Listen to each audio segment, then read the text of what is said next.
And so the first question is saying a 20-year-old woman with no past medical history is found on the floor by her roommate. She is unresponsive and her whole body is jerking. This episode lasts about 3 minutes and is associated with tongue biting and urine incontinence. Which of the following is a non risk factor for epilepsy? Sleep deprivation, maternal cousin with epilepsy, stress, marijuana use. Okay, let's start with this one. Anyone with a thought on this question? Which one is a risk factor for epilepsy?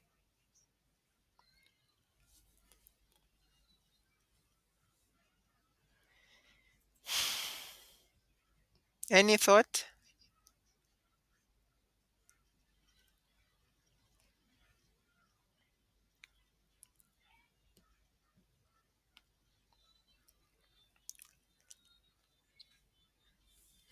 All right. Please let's feel free. Let's feel free. There's a doc who wanted to say something.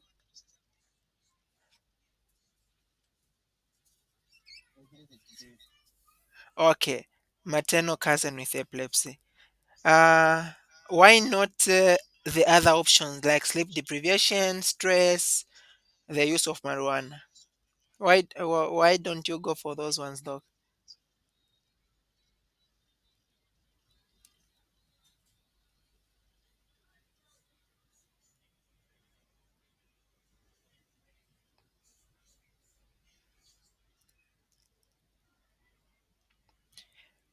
Okay, so let's get review. Now we know that first it starts with a seizure. A seizure is an uncoordinated event or a paroxysmal event. It just happens anyhow, and there is abnormal, excessive, hypersynchronous discharge of cortical neuron activity. So just abnormal discharge of the cortical neurons. And epilepsy therefore is going to be having two unprovoked seizures occurring or which are going to repeat after 24 hours. We can also define it as having one unprovoked seizure, epileptic seizure, with enough EEG and clinical information to demonstrate reoccurrence. Now, because we are saying it is unprovoked, there are some things that can result in a behavior that can be a seizure. For example, what are some of the precipitants that can cause provoked seizure? It can include things like withdrawal of drugs, things like alcohol, benzodiazepines, barbiturates, and epileptic, these drugs that we use for epilepsy, and then too much sleep and lack of sleep. Both of them is they're going to result in seizures, and also intercurrent illnesses. Okay, electrolyte imbalance, stress, and worry. So these are precipitants. And then you also have inborn errors of metabolism. Those are going to put someone at risk.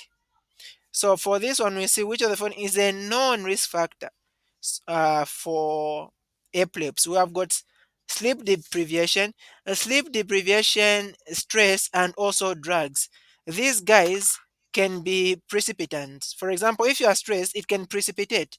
And then if you are using drugs, it can precipitate. And then if you deprive yourself of sleep, it can precipitate that. But if there is a history in the family of epilepsy that puts you at risk. This question is asking for a risk factor and not a precipitant. So that's my analysis of this question. And let's say there's someone that thinks of something different. But just so that we can quickly review also for the sake of other questions, we can classify epilepsy.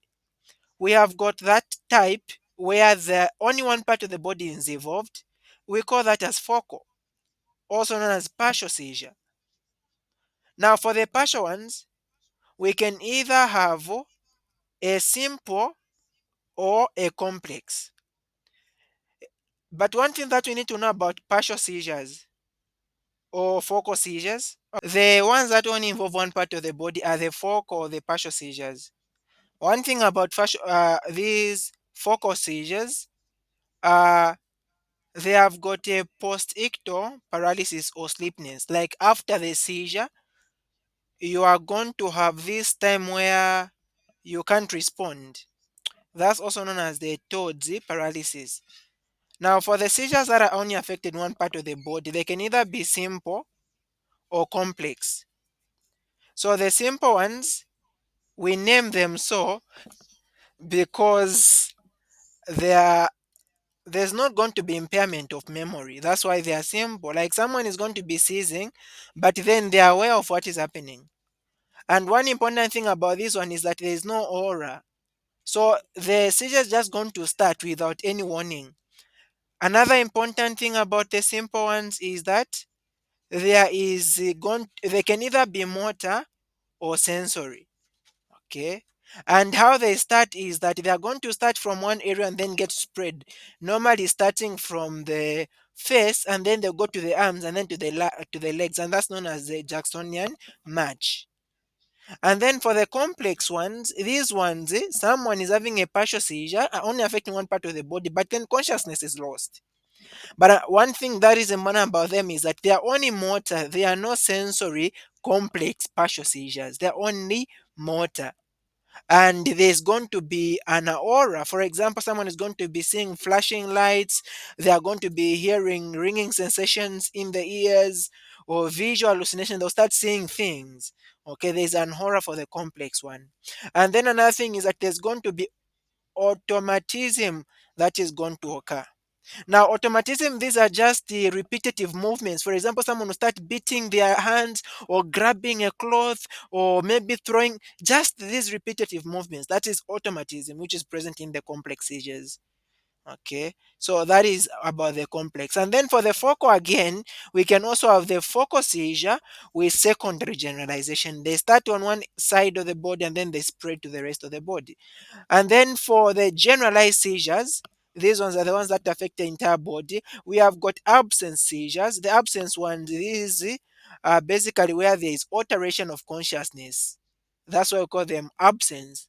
And the consciousness is going to be lost for about 30 seconds. So the absence seizures are also known as petit mal.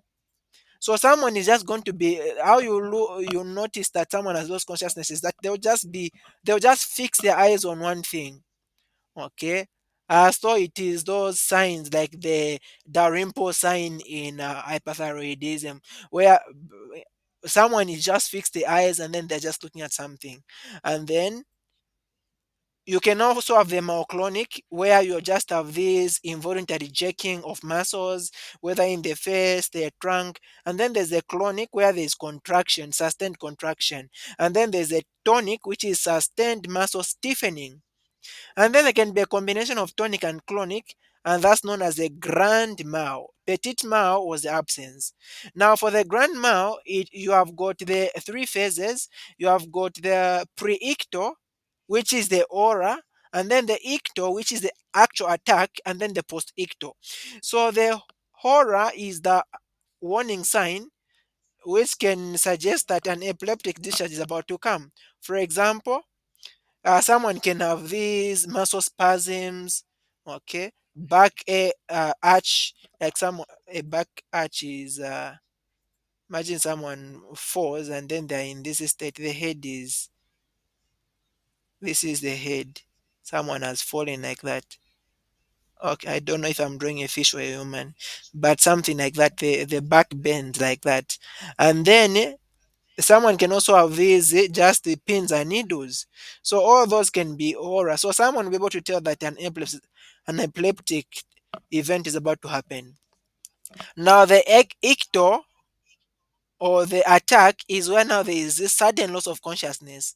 So you start with the tonic phase where the remember tone is about stiffening, and then clonic is about these uh, contractions. So first, what is going to happen is that there's going to be the tonic phase where someone is contracted, the whole body is rigid, and then including the diaphragm can also contract such that there'll be this apnea and then cyanosis because you can't breathe anymore. And then there'll be rolling of the eyes and drooling of saliva. And then the chronic phase where now these movement starts, a jerking movement starts happening. And then the post-ictal, this is now the unconsciousness that is going to be there after the seizure itself. It can go up to 2 hours, and someone will have headache and sleepiness. And then you can also have the atonic. And normally, for people that have got atonic seizures, these ones are likely to fall in front. So they are going to describe a scenario where someone falls in front and then they hit their face. Okay, they have got bruises on the face. That's likely tonic because when someone is in a tonic seizure, they are likely to fall forward than someone who has got a chronic where they can fall backwards. So that is just a quick review on the epilepsy so that as we get to do with other questions, we'll be able to be quicker. But we have got also other seizures that we don't classify. So I've got the unclassified class. So we have got the partial, the the ones that are general, and then the unclassified, and then the status epilepticus.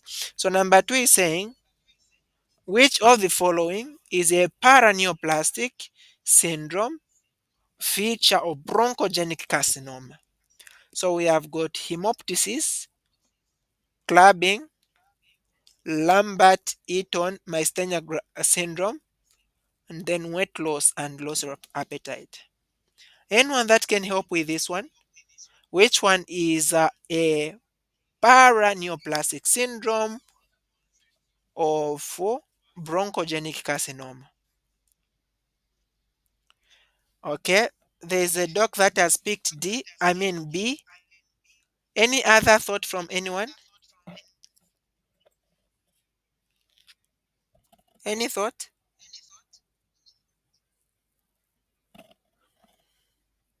If in case we can't open our microphones, we can even type, but it's gonna be more interesting and more productive if at least people can be able to contribute. Yeah. Any thought?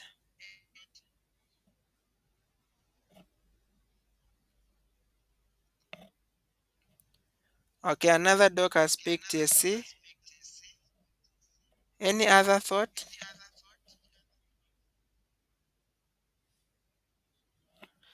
Okay. So a paraneoplastic syndrome. These are just symptoms that are caused by the substances released, okay, by a cancer or the reaction of the body to a cancer. Let's say someone has got cancer, whatever cancer that someone can have. So the body is going to be trying to respond to that cancer, and the cancer is also releasing some substances, and those same things are what are going to produce symptoms. And that's what we call a paraneoplastic syndrome. So it is not the cancer itself which is causing the symptoms, but either the reaction to the cancer or the substances that the cancer has produced. For example, if someone has got small cell carcinoma, the substances that will be produced or the reaction of the body to the small cell carcinoma can result in syndrome of inappropriate ADH secretion. And because we know that ADH causes this is antidiuretic, it's preventing diuresis, it's preventing urination. What happens that is going to result in the reabsorption of the sodium, and then there's going to be reabsorption of water. Okay, so this is what is going to be happening. And then you also have increased ACTH is also related to small cell carcinoma that results in Cushing syndrome, and also the carcinoid, which can show as flushing and diarrhea. And then you have got the Eaton Lambert syndrome, and then you have got superior vena cava syndrome. For squamous cell carcinoma, the paraneoplastic syndromes we have got, for example, Horner syndrome. You have got also pen adenocarcinoma, The important one here, okay, these ones are not even much common, but the ones that are mostly common that I've been saying is this one, and also the Cushing's because of ACTH, because of small cell carcinoma. Yeah. So Lambert Eaton is going to be the answer here when someone has got bronchogenic carcinoma. Okay. Number three is saying a 25-year-old female is being investigated by hemolytic anemia for hemolytic anemia. Which one of the following is not a typical feature of hemolytic anemia? Raised LDH, reticulocytosis, hemosidenuria, raised haptoglobin. Anyone that can contribute on this one, which one is not a feature of hemolytic anemia? Okay, our good doc says D. Any other thought?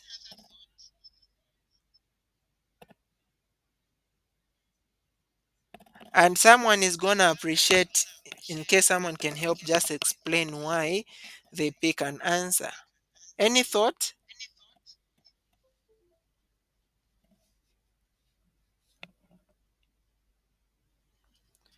So for question two, the answer is Eaton-Lambert syndrome. Okay.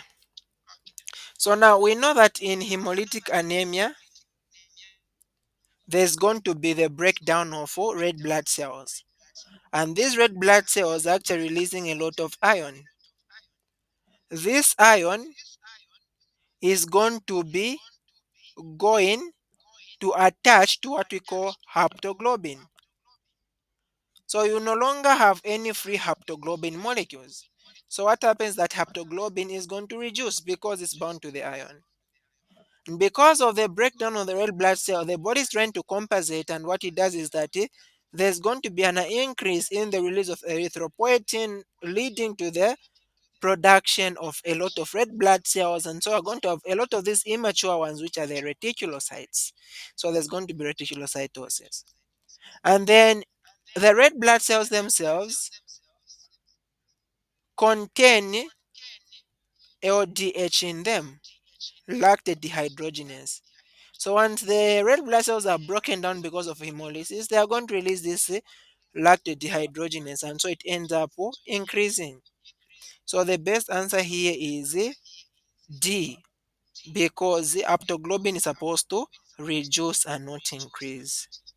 Okay. Number four is saying a pneumonia, but in case there's anyone with a question, please feel free to be able to ask any question.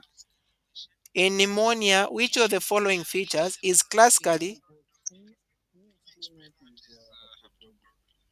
okay? Thank you so much. Is there anyone that wants to contribute what haptoglobin is?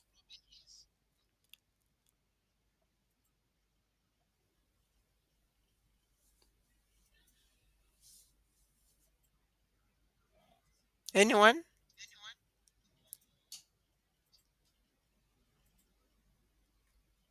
So haptoglobin is a substance in that is going to be attaching the ion, the free ion. Yeah, it is a substance that attaches the free ion. Okay. I don't know if that's okay, Doc. Specifically a protein, as the doc has said, that will be attaching to the free ion. So when you have got a lot of free ion, it means that these molecules will all be fully attached to the ion. And so the ones that are not attached have decreased. So the haptoglobin itself decreases because most of them have actually attached to the ion. Okay. So number four is saying in pneumonia, which of the following features is classically associated with a specific organism listed? Erythema nodosum and Mycoplasma pneumoniae, contact with sick beds and Klebsiella, abscess formation and Staphylococcus aureus, hemolytic anemia and Streptococcus pneumoniae. Anyone with a thought on this one?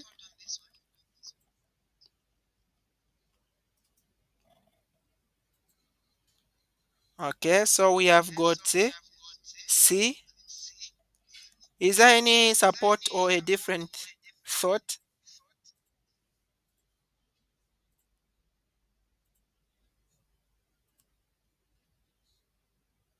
Okay.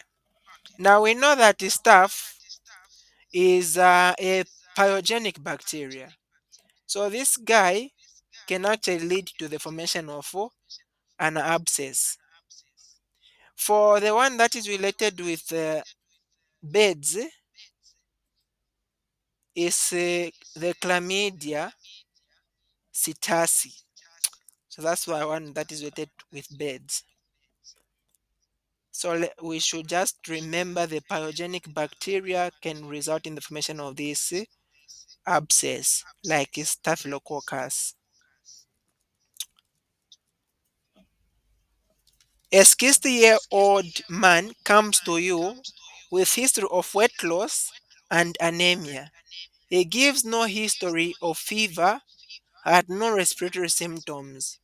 When you are assessing this patient, what investigation or questions would be relevant?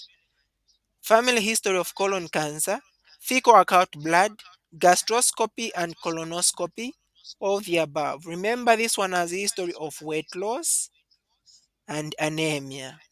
So what investigation can we do for this patient? Any thought?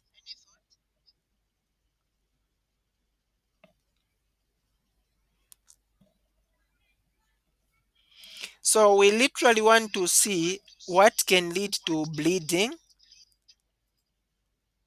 and all the investigations here are related to the GIT. So if we have got the GIT here, this is the stomach, so whatever the stomach is anyway.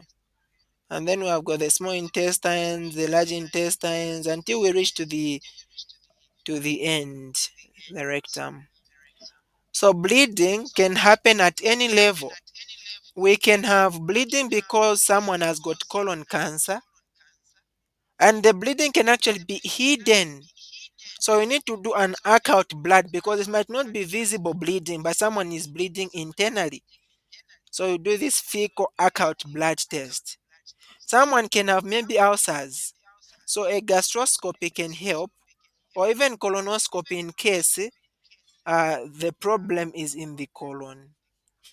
And someone, if they've got colorectal cancer, you can ask about the family history because you know there is genetic relations for colorectal cancer, the genetic predisposition. So for this one, we can do all these investigations and history to be able to find out why they have got anemia. And then for the weight loss, that one actually, you are trying even, you'll be thinking more of the cancer, why the weight loss that you can't, actually, if you can't explain it, it's not intended. Number six is saying which of the following is not a feature of advanced HIV disease? Vascular myelopathy. This is involvement myelopathy. There is a disease of the spinal cord and also these neurons. And then we have got Kaposi sarcoma, cervical cancer, pupillar pruritic eruptions. Anyone with a thought on this one? Which one is not a feature of advanced HIV? Okay, the doc says pupillar pruritic eruption. Any other thought? Do we have any other thought from anyone?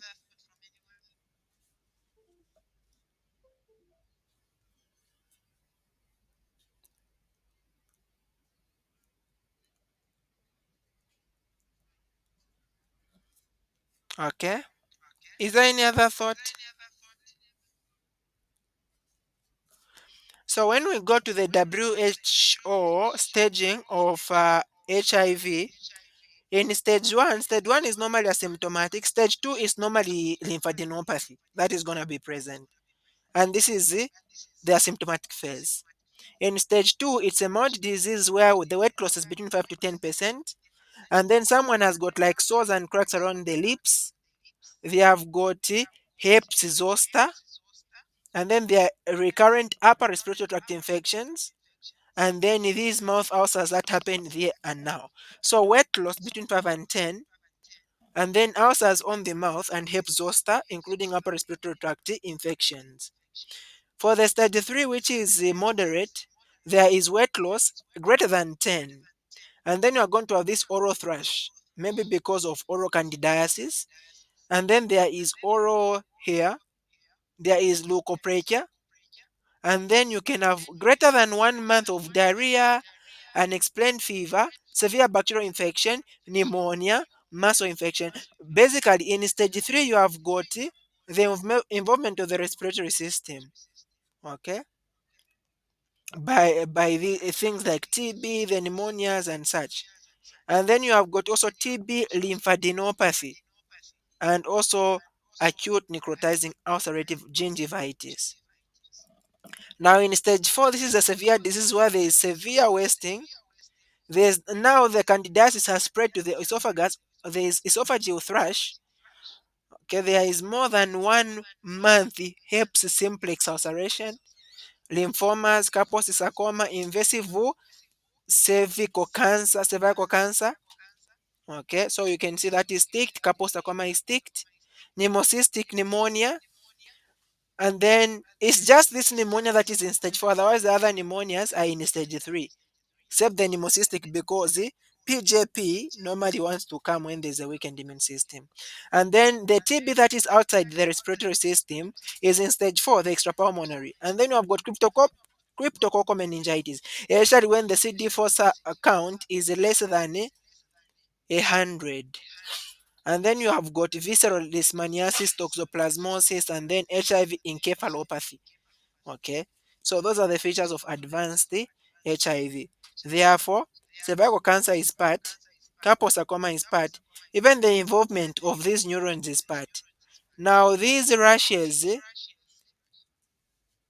uh, they are really not in the rashes are much this side. You can see where we have got Maheps zoster.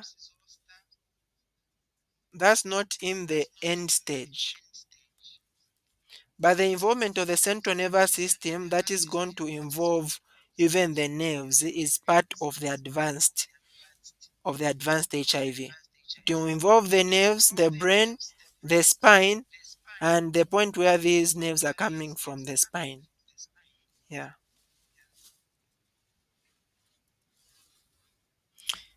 A 22-year-old medical student has presented to his general practitioner because he is concerned that his urine is dark.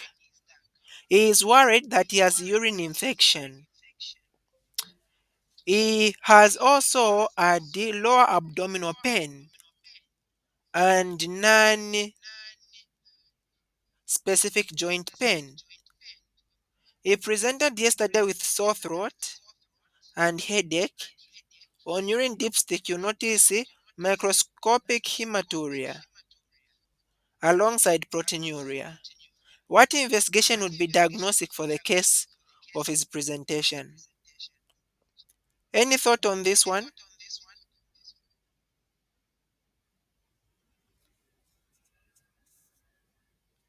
Any thought?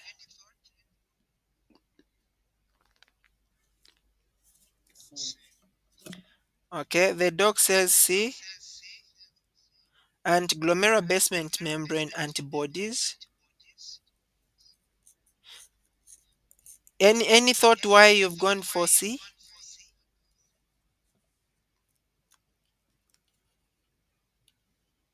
I'm suspecting acute glomerulonephritis.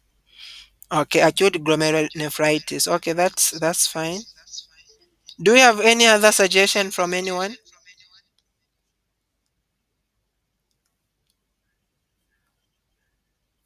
Okay. So from the symptoms that have been named here, we can see there is dark urine, meaning that this, of course, the problem is coming from somewhere on top in the urinary tract. And then there is abdominal pain, joint pain, which is non-specific. And then there is a sore throat.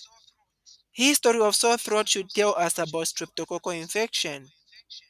So we have got this glomerulonephritis. Glomerulonephritis is just the inflammation, because nephritis is acute there's injury to the glomerulus, and mostly it's because of the antigen antibody complexes that are going to be deposited here that are destroying the glomerulus. So what happens is that someone with glomerulonephritis is going to present with AKI, and so if someone has got AKI, they can't urinate, they can't really make urine, so there is oliguria. There is also uremia. Okay, urea will start accumulating, and then creatinine is also accumulating. Those three features are features of AKI. There will be also hematuria. Because you are not passing out urine, it means that the body is actually retaining a lot of water. That's why there's hypertension. And then because of that, a lot of fluid in the vessels, there's going to be peripheral edema. And then another problem is that because of the injury to the basement membrane, you are losing proteins in urine. And what happens is that that is proteinuria. Okay, you are losing protein in urine. Okay, and it's actually the loss of protein in urine that will make it, when there are no proteins in the blood vessels, fluid will start seeping out, and that will still lead to the peripheral edema. So what happens in how the acute post streptococcal glomerulonephritis comes about? Someone has got glomerulonephritis. First, they start with a streptococcal infection, like a sore throat, and then later on they develop glomerulonephritis. How it happens is that it can be by two ways. Someone can have a pharyngitis, or they can have a skin infection. And then from any one of these guys, you can now later on have these. So what happens that with pharyngitis and the skin infection, they're all caused by this same strep. So what happens in that case is that antibodies are going to be produced against the strep. And what happens? These antibodies are going to bind to the antigen, which is the strep, the proteins of strep, and then plus the complement proteins. These are going to go and deposit themselves in the glomerular basement membrane. Okay, glomerular basement membrane. And once that happens, there's going to be inflammation there on the glomerular basement membrane. This inflammation can lead now to injury of the endothelium, and this endothelial injury is going to lead to these capillaries to become narrow. Okay. You also have the play of the mesangial cells here. So when there's narrowing of the blood vessels, what happens in that case? Specifically, these blood vessels that are bringing blood to the glomerulus, there's going to be impaired glomerular blood flow, and that is going to lead to oliguria, because there's a reduction in glomerular filtration rate. And then because of that reduction in glomerular filtration rate, it means that there's actually fluid retention, which will lead to hypervolemia, which can lead to edema. And then just that hypervolemia can also lead to hypertension. But another thing is that once there is the afferent arterioles becoming small as they go on to form the Bowman's, as they go on the Bowman's capsule like this. What happens is the body is going to react, because if we remember how this is afferent arteriole, and then you have got the glomerulus like this. When you are forming these tubules, you have the proximal, the distal, and then the loop of end. The distal tubules actually come and touch with the afferent arterioles. And the cells of the distal tubule which touch with the afferent arterioles, those are the macular denser cells. Okay. So those are going to be involved in the regulation of blood pressure. And then you have got this, what we call the juxtaglomerular apparatus, where you have got the JG cells. that are going to respond because of this constriction in these vessels. They respond by releasing renin. And then a cascade happens here. The renin is going to cause hypertension. What does renin do? It will, at the end of it, occurs the production of angiotensin 2. But it's a beautiful cascade because renin is going to, there's angiotensinogen that's coming from the liver that will be converted to angiotensin 1 by the renin. Angiotensin 1 is converted to angiotensin 2 by angiotensin converting enzyme. Angiotensin 2 now will make you thirsty by stimulating the hypothalamus so that you take a lot of water. That will increase the BP. Angiotensin 2 is going to go and cause the release of aldosterone to cause the reabsorption of salt. Angiotensin 2 also stimulates the release of ADH that will cause still the reabsorption of water.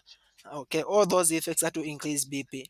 So the complications of acute glomerulonephritis is that there's going to be heart failure because of and also acute pulmonary edema because of this hypertension, which can lead to heart failure.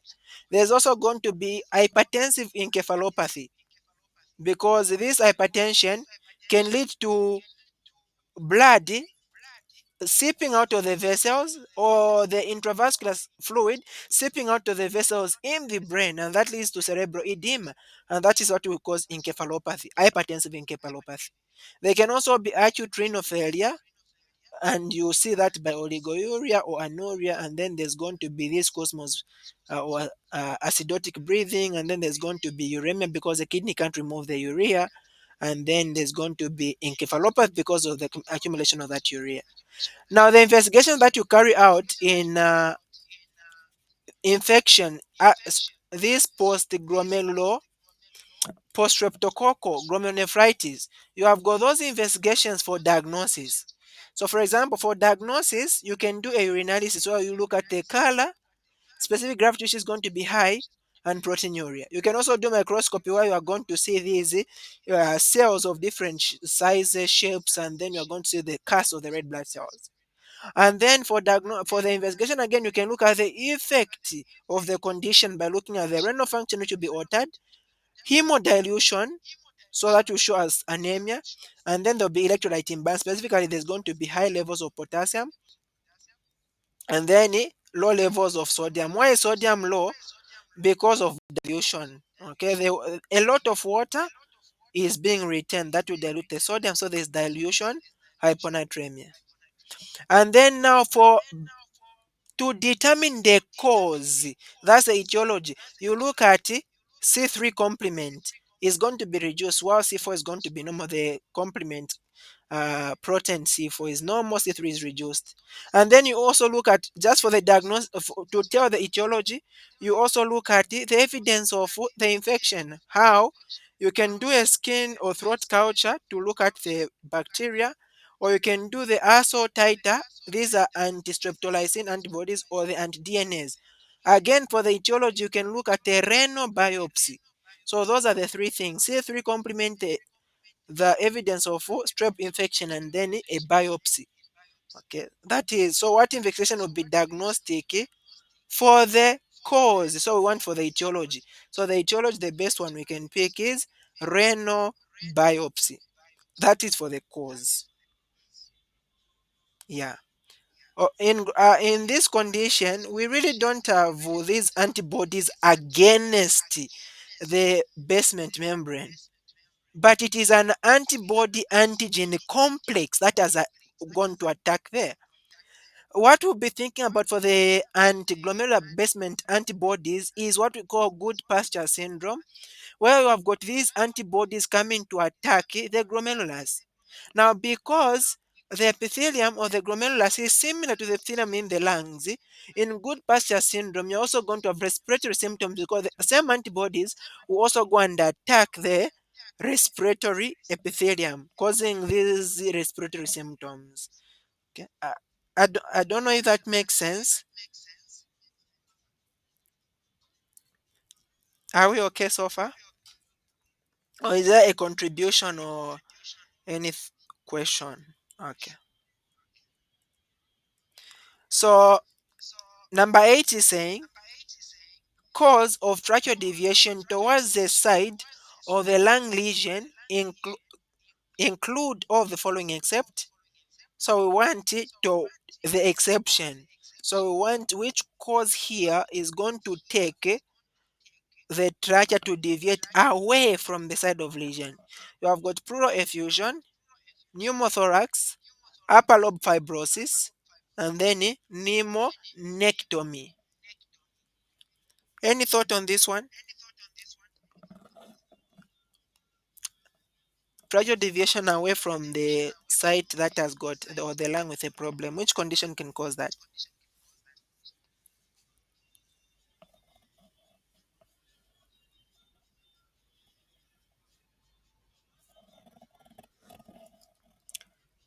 Okay. So some important findings we need to be aware of some respiratory conditions. In pneumonia, on inspection, the movements on the chest are going to be decreased, but the shape of the chest might just be normal.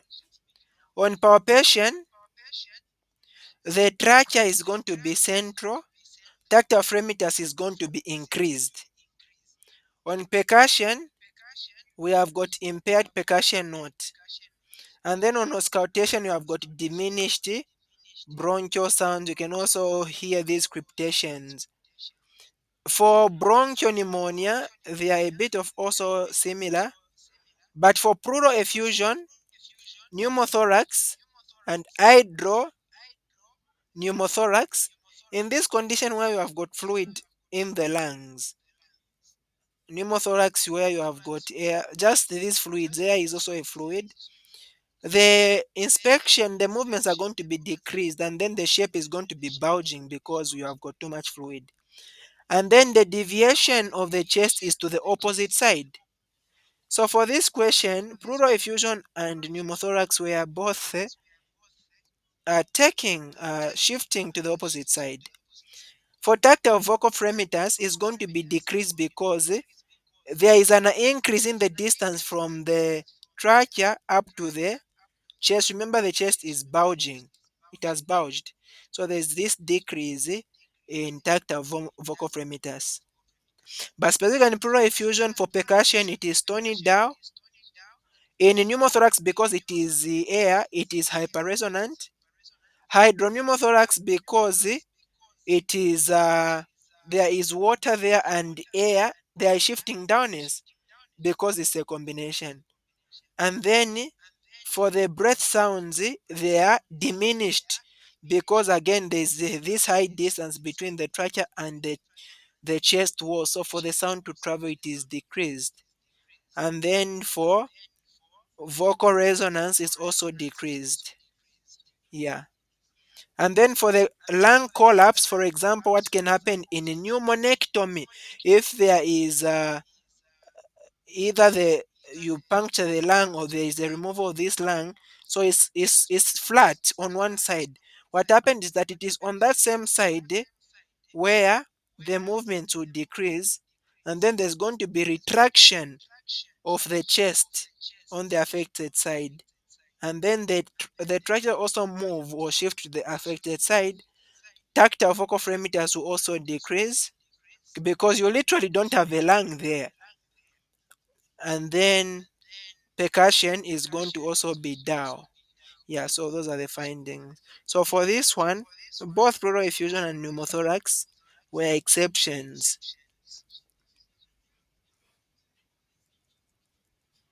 So question number 9 is saying which type of heart failure is most common associated with chronic hypertension? Systolic heart failure, diastolic heart failure, acute heart failure, and congestive heart failure. Any thought on this one? Okay, we have got a thought here. B. Is there any different thought?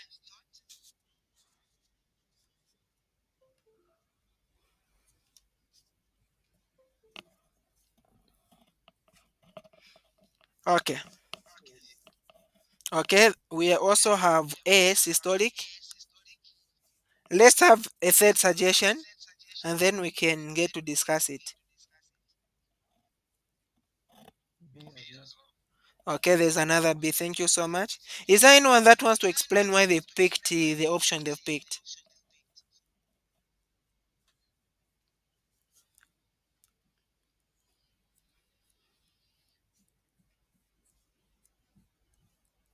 Anyone wants to explain?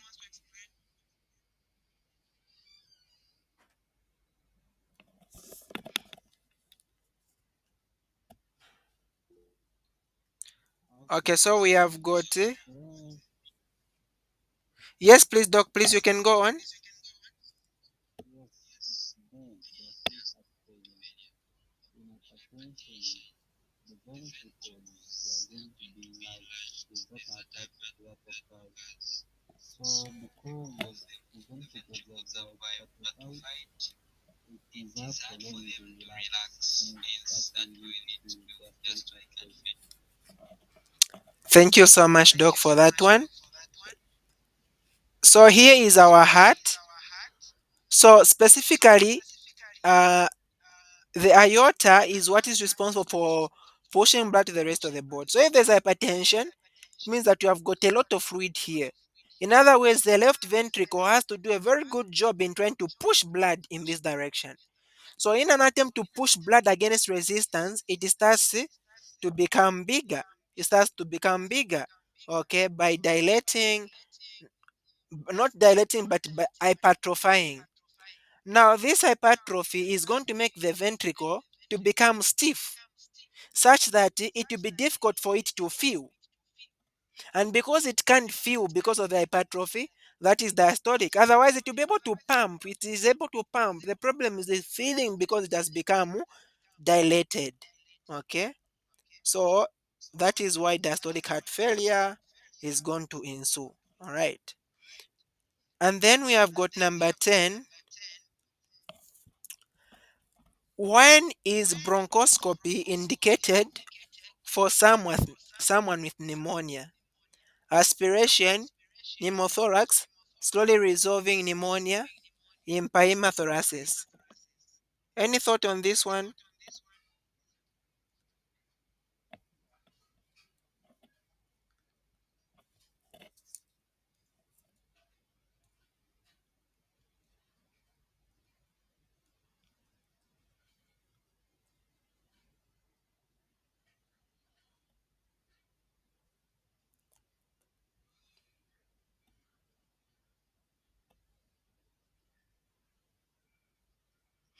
Any thought?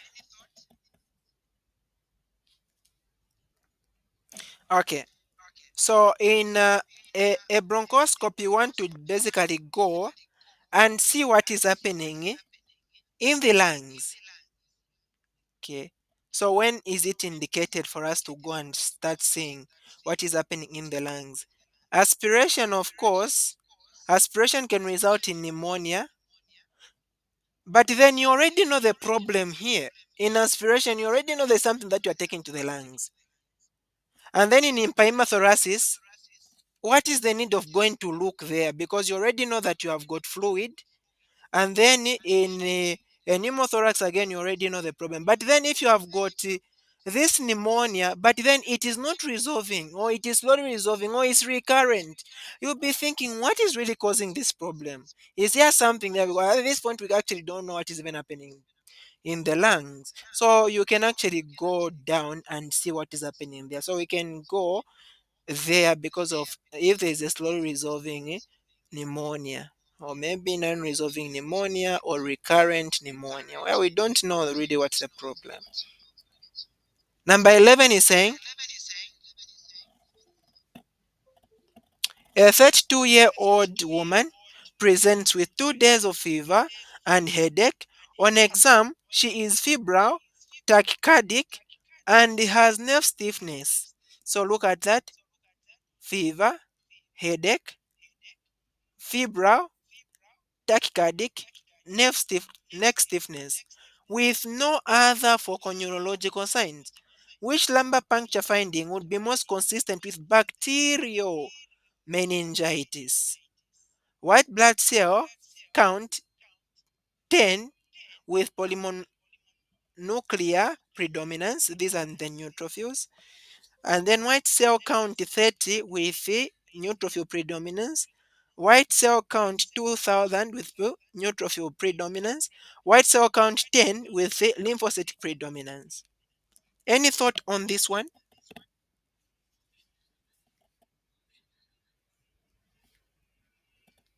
Any thought? Okay, we have got our good doc who has said B. Any other thought?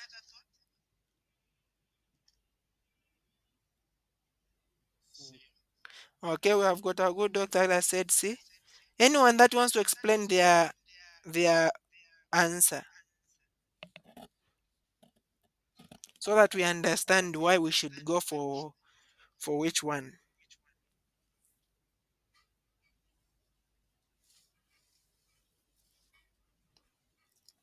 All right. So this is meningitis, and we know that meningitis can either be septic or aseptic. Septic meningitis is bacterial. Aseptic can be fungal, and then you have got these also uh, parasites and the viruses. So when you compare these types, for example, the normal pressure in the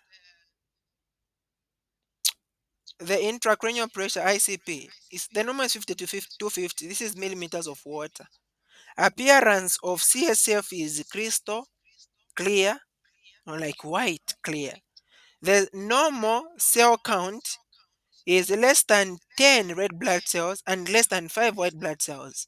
This is the normal cells in CSF. And then normally we don't have any predominance of cells in CSF. Glucose is supposed to be two-thirds of the normal plasma glucose. And then the protein is about zero point 0.2 to zero point 0.4 grams per liter. For the lactate dehydrogenase, we normally don't have it there. But what happens that in bacterial meningitis, the pressure is going to become high. Sometimes it can be normal, but it's high. The appearance is turbid or cloudy, and then the cells, you can see the cells are between 1,000 to 5,000, and mostly you have got the polymorphs, okay, the polymonuclear cells. These are the ones that are predominant, 1,000 to 5,000. And then you have got sometimes you can also have these granulocytes. Actually, the neutrophils themselves are granulocytes, but you can have others. But the predominant ones are the neutrophils. And then for glucose, because the bacteria feeds on glucose, so the glucose is going to drop to less than 30 milligrams per deciliter or less than half the blood glucose.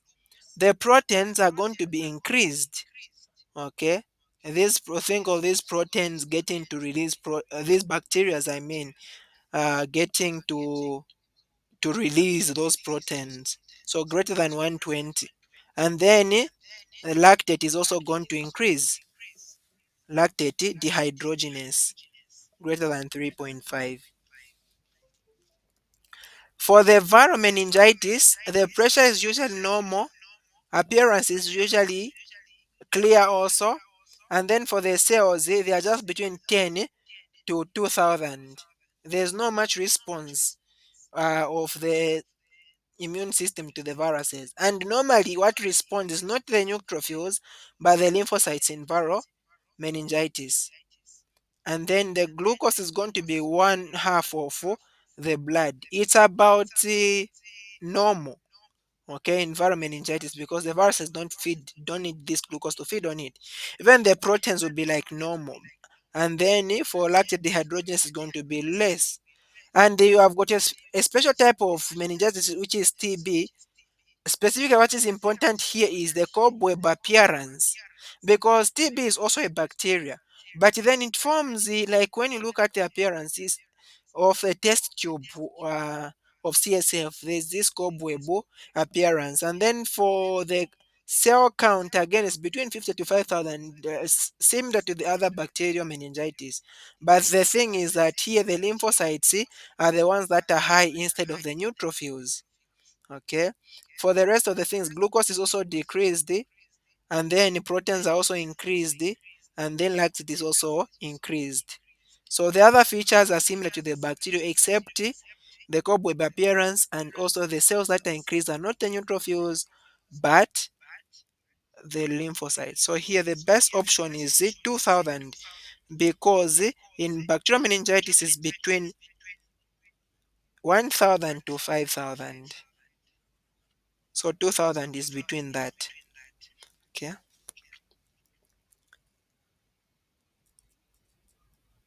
Number 12, a 30-year-old male intravenous drug user presents with a 2 weeks history of fever, malaise, and chest pain. So there is fever, malaise, chest pain. On examination, he is ill looking, diaphoretic, is sweating, and tachycardic, with a pansystolic murmur in the mitral area. Additionally, he has painful nodules in his fingers, dark stretches beneath some of his fingers. He has a normal ECG and full blood count shows white cells 24, and we know the normal is 4 to 11. Okay, so meaning that these are elevated. The HB is 12, which is slightly about normal. CRP is 50, which is elevated. Which of the following is most common complication of this condition? So before we even think of the complication, what do you think is the diagnosis for this condition? Like from the features that you've mentioned.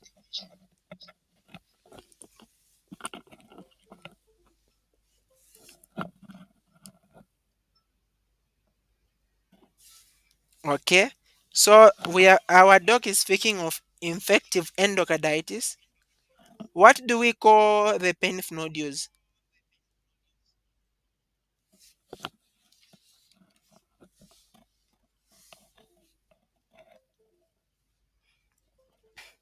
Okay, any other thought besides infective endocarditis? Do we all agree? Okay. So the painful nodules are the Osler's nodes. We have the painless ones, which are the general lesions, and both of these ones are present actually when there's this heart disease. And of course, even when we're talking about rheumatic heart disease. So this is infective endocarditis because we've been told this patient has got even this pansystolic murmur. If you have got these vegetations on the mitral valve is actually the commonest to be involved. And then you have got these painful nodules in the fingers. You have got even a raised white blood cell count. But of course, that if there's an infection, expect the cells, of course, to rise. And then you have got malaise, chest pain. Of course, this doesn't mean we can really we can not think of rheumatic heart disease because there's also involvement of the valves.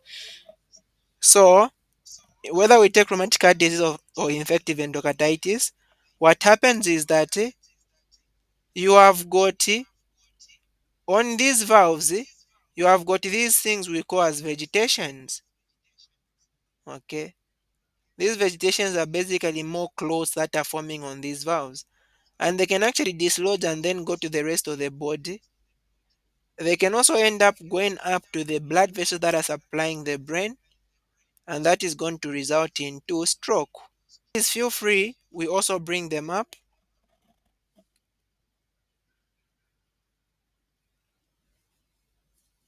Okay,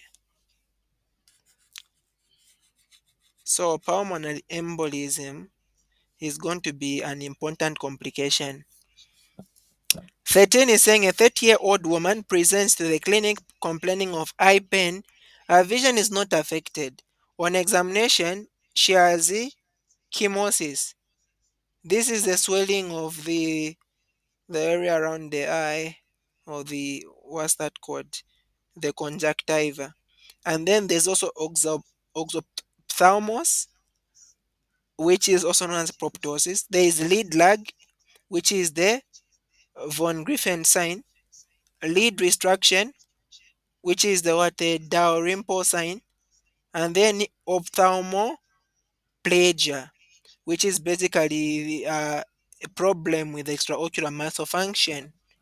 She feels well in herself and is apyrexia.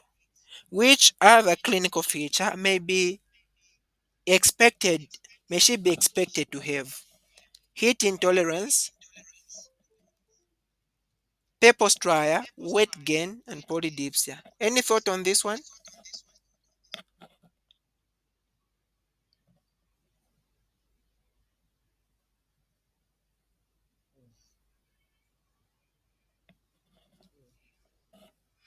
Okay, A, heat intolerance, right? So there's a we've said the answer is heat intolerance because this is Graves' disease.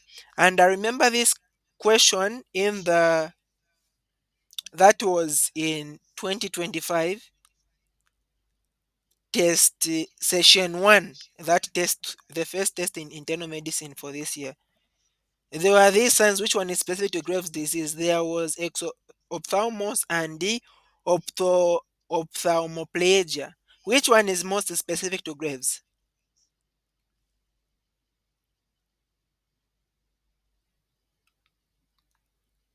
Both of them were there.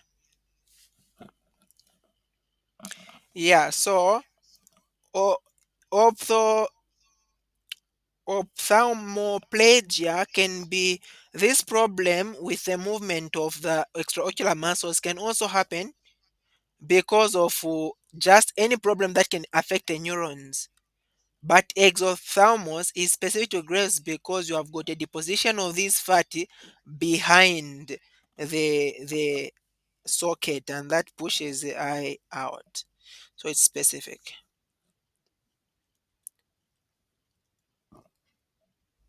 A 50-year-old woman with HIV and poorly controlled diabetes mellitus presents with 2-year history of progressive numbness and pins and needles in the feet.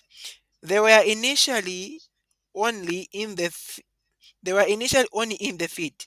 So these pins and needles first started in the feet, they ascended to the knee, and then are involving the fingers. On examination, she has reduced reflexes, a glove and stocking sensory loss pattern to pain. So glove and stocking sensory loss pattern to pain and temperature, and reduced vibration sense in the fingers and toes.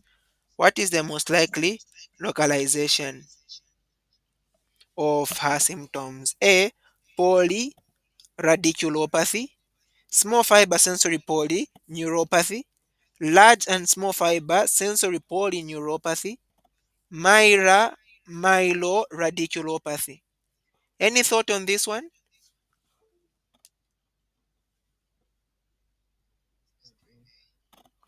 Okay, there is the polyradiculopathy. Why do you go for that one, doc?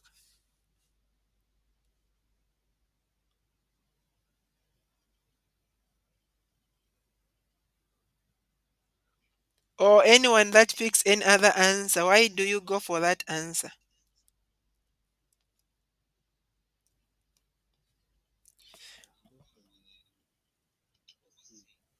Yes. Why? So a lot of pain is expecting a lot of pain and temperature. That could be attributed to the maintain blind spot with a small fiber sensor fiber. Then for the vibration, reduced vibration in the fingers.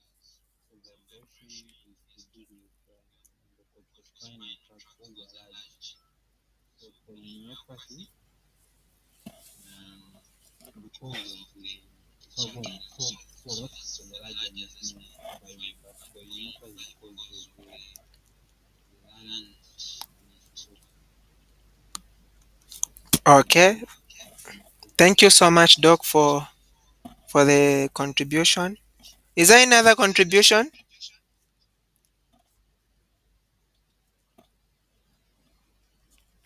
Okay. Just to add and maybe just put something nicely, what the doctor was saying is pain and temperature is because of the corticospinal which is also called as the anterolateral system. Now, vibration and sensation is because of the dorsal column medial lemniscus pathway. Now, when you look at sensory information, the sensory fibers, uh, they are going to be, because they're actually going to show you the result of pins and needles if there is a problem there, or paresthesia. Those are small fibers, the sensory ones, because of the pins and needles. So that if the small fibers are damaged, there's going to be paresthesia. Okay, so together the anterolateral system or the corticospinal system, and also the the dorsal column medial meniscus, both of them, we call them the small fibers. So if they are damaged, you are going to have, specifically for the anterolateral system or the corticospinal, there's going to be loss of temperature and pain. This is for the lateral corticospine. And then for the dorsal column medial meniscus, there's going to be pins and needles. That's is for sensation. Now for the large fibers, these are the ones that control now the movements, like the reflexes. Yeah, the reflexes. So if they are in this one that controls the reflexes, if it's injured, those are the large fibers. Now polyneuropathy, we can see here it polyneuropathy, there's going to be symptoms, that is, poly means a lot, so there are a lot of nerves that are involved. So that's why you can see there is migratory, there's something that is happening here. The problem started where in it started in the feet, and then to the knee, and then to the hand. So there's involvement of these different segments because of this progressive uh, loss of function. So that is the polyneuropathy. So it is both large and small fibers are affected, and then it is polyneuropathy because you can see it's a progressive feature which has been given here. So had they only said, only, let's say the patient only had pins and needles and the temperature and pain loss, that would be small fibers. But for the vibration, sense, and reduced reflexes, these ones are large fibers, the myelinated fibers.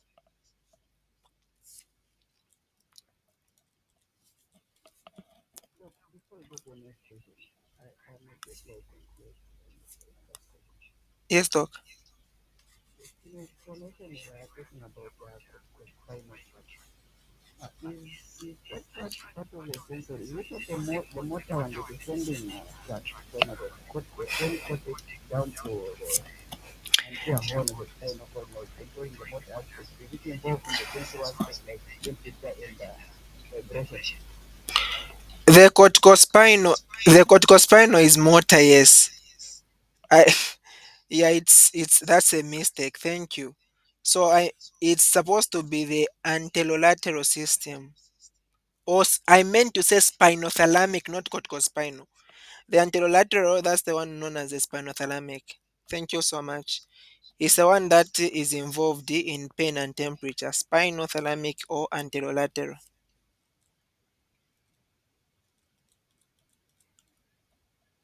So number 15, we can end at 20 for today. 15 is saying a 50-year-old man with a history of surgical removal of a pituitary macroadenoma presents with symptoms of low mood, fatigue, brittle hair. A diagnosis of secondary hypothyroidism is made. Which of the following laboratory findings would you expect to find? Remember, they've removed the pituitary. Low TSH, high T4, low TSH, low T4, high TSH, low T4, low TSH, normal T4. Any thought on this one?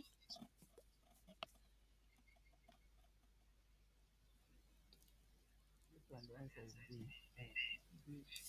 Okay, thank you so much. Yeah, so the answer is B.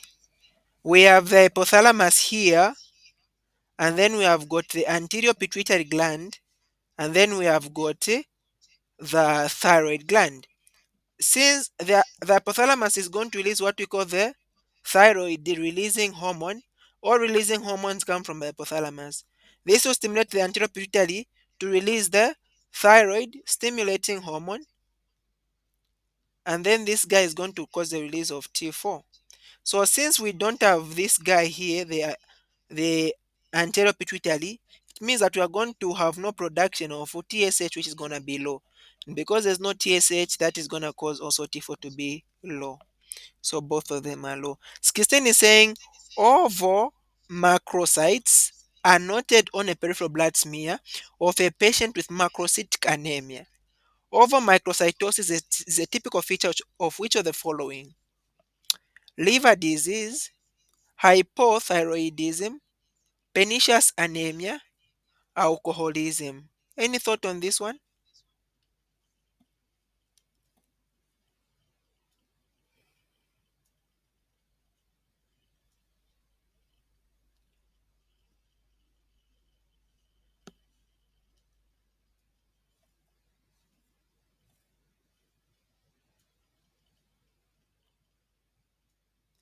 Any thought? C. Why do you go for C, doc?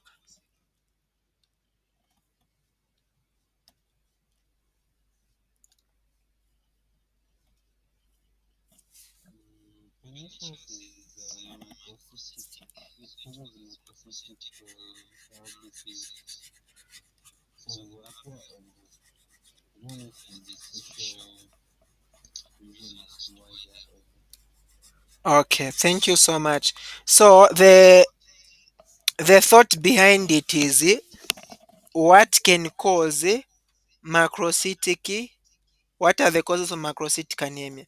We know that for the causes of macrocytic anemia, we have got the deficiency of folate and also B12, isn't it? So what we just want to understand is what happens in pernicious anemia.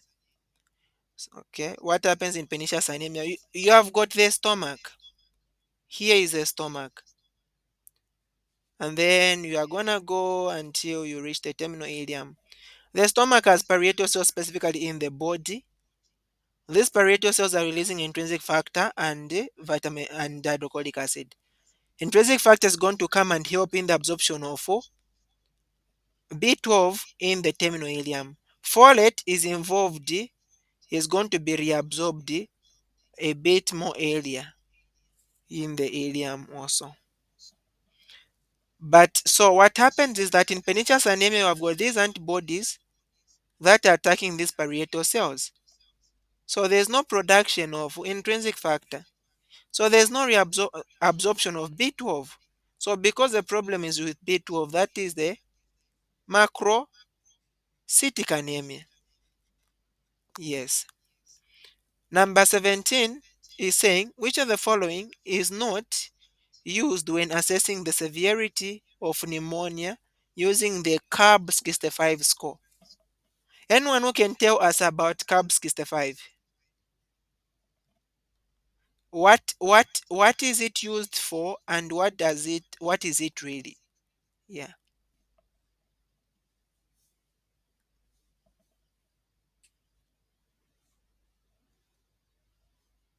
Anyone? I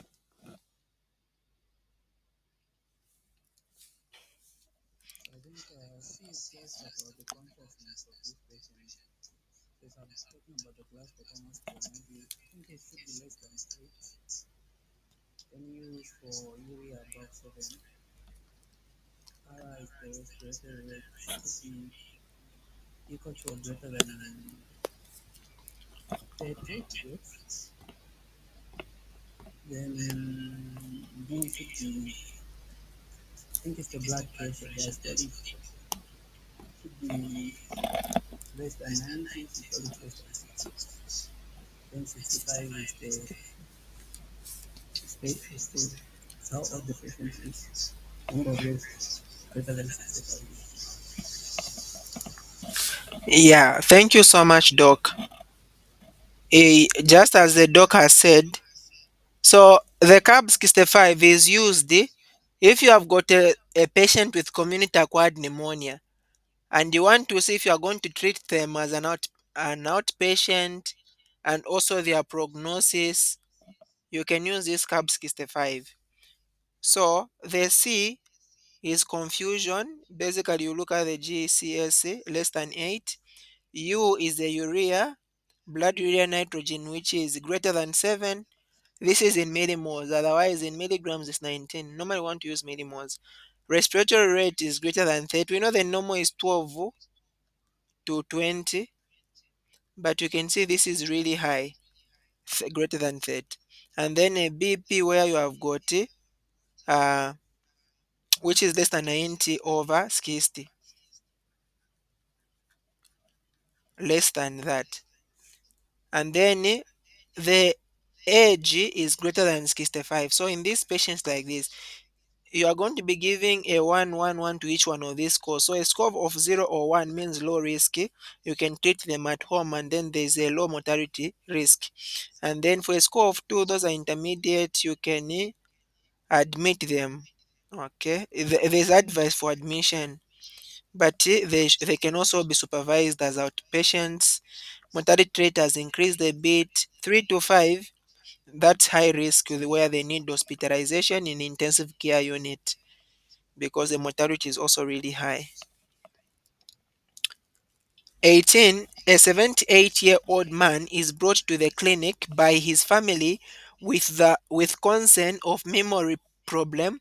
They have noticed that in the last 2 years he has become increasingly forgetful. So this guy, memory problems number one, and then increasingly forgetful. He gets lost in his neighborhood after often leaves the tap running and forgets to turn off the stove. He is able to feed, bath, and dress himself. There are no changes to his personality and no abnormality of movement. He has the hypertension. Which of the following causes of dementia is most likely in this patient? Vascular dementia, Alzheimer's dementia, dementia with Lewy bodies, normal pressure, hydrocephalus. Anyone with a thought for this one?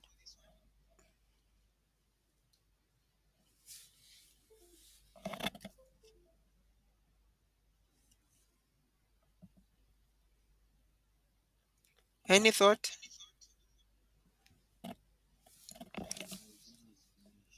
B.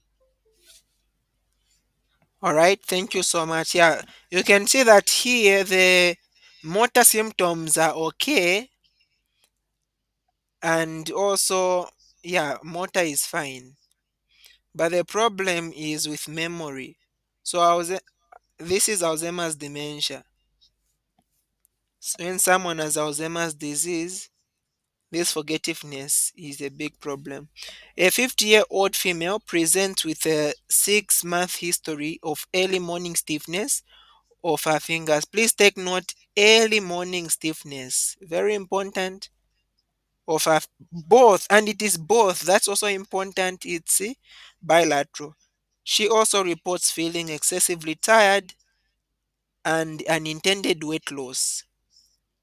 On examination, you note that she has finger deformities at a distal and proximal interphalangeal joint. Finger deformities. Okay, those are also important. She denies dry eyes or dry mouth or any other skin changes. What is your most likely diagnosis in this patient? There is Sjogren's syndrome, systemic lupus erythematosus, rheumatoid arthritis, dermatomyositis. Any thought for this one?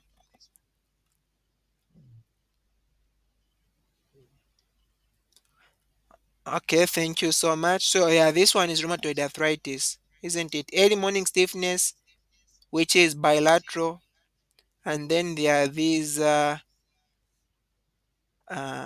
which one is that? There is this proximal interphalangeal joint and distal interphalangeal joint deformities.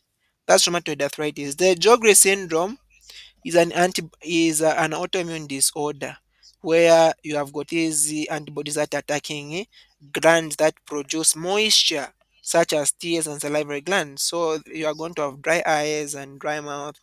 Systemic lupus, we also know that this is a condition where you have got also autoantibodies that affects many parts of the body. It's a lot, nearly the entire body. And then you have got the dermatomyositis. It's also inflammatory autoimmune that will cause muscle weakness. You are going to have a rash, and then there is a inflammation of the muscles and the surrounding tissue. The last one for today, you have just joined the clinical rotation in the emergency room at UTH. A nurse comes to you with her blood results. Hepatitis B surface antibody positive. Okay, there is hepatitis B surface antibody. I hope that's how you write antibody. Is it like that? It's a surface which is positive. Hepatitis B surface antigen is negative. What explanation are you going to give to your consultant concerning this nurse? So the antibodies are positive, but the antigen is negative. The nurse should be started on antiviral drugs for hepatitis B virus. This means that she was exposed to HPV hepatitis B virus in the past and cleared it. This can be confirmed by checking the antibodies to the core antigen. This means that the nurse got vaccinated against the hepatitis B virus and should be monitored every 6 months for hepatitis B infection. She must be screened for HIV since she is infected with the hepatitis B virus. Any thought on that one?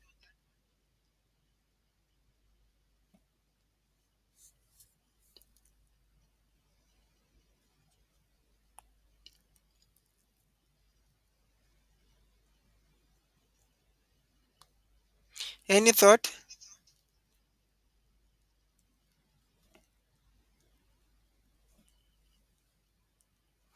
Okay. So when you have got antibodies but you don't have the antigen, what does that mean? It means that you were sick at one point and then the body managed to clear it out. That is number one meaning. But besides that, you can actually have antibodies, but you don't have the antigen. Let's say, for example, why don't they advise for people that are immunosuppressed to be vaccinated, especially with attenuated vaccines? It's because the body can actually produce antibodies against this vaccine and start fighting them. And the antigens which are attenuated can actually become active, and then they start causing problems. So if someone is vaccinated, or if someone was initially sick, then it means that the body can actually produce antibodies. Uh, the antibodies will still be there in the body even if the antigens have been cleared, or if you have got a vaccine. But then, how can you differentiate if the antibodies that you have are positive because of previous exposure or because of vaccination? So, what you can do is that uh, you can check the hepatitis B core antibodies, the core antibodies. So the core antibodies are going to indicate the past infection. Okay, so vaccination is going to come out negative for the core antibodies. Now, option C is saying this means that the nurse got vaccinated against HPV and should be monitored every 6 months for HPV infection. I don't see the necessity if you know that they were vaccinated. I don't see the necessity of you getting to monitor them every 6 months. You already know that if someone is vaccinated, they're obviously going to be positive. So the only thing that you can do is check the surface, the core antibodies, and then if they come out negative, you already say things are okay, other than monitoring them every 6 months.